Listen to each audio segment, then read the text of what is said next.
मित्रांनो, 2 तारखेला आपल्याकडं नगरपालिकेच्या निवडणुका झाल्या आणि याचा निकाल जो होता 3 तारखेला लागणार होता दुसऱ्या दिवशी. पण एक महाशय कोर्टामध्ये गेले आणि त्याच्यावरती त्यांनी स्टे आणला आणि जो निवडणुकीचा निकाल होता 21 डिसेंबरला पुढं ढकलला, कारण 20 तारखेला सुद्धा काही ठिकाणी नगरपालिकेसाठी मतदान होणार होतं.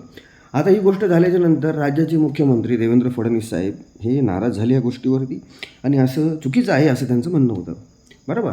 आणि जे महाशय कोर्टात गेले होते ते भारतीय जनता पार्टीचे नगरसेवक पदाचे उमेदवार. भारतीय जनता पार्टीला जर तुम्ही बारीक ऑब्झर्व जर केलं तर वेल ऑर्गनाइज ही पॉलिटिकल पार्टी आहे. कॉर्पोरेटसारखं ते लोक काम करतात. वरपासून खालपर्यंत सगळं कनेक्ट असतं. आणि भारतीय जनता पार्टीचा एक कार्यकर्ता, एक नगरसेवक पदाचा उमेदवार हा कोर्टात जातो आहे आणि भारतीय जनता पार्टीतल्या राज्याच्या नेतृत्वाला माहिती नाही आहे, हे शक्य नाही. हे पचत नाही.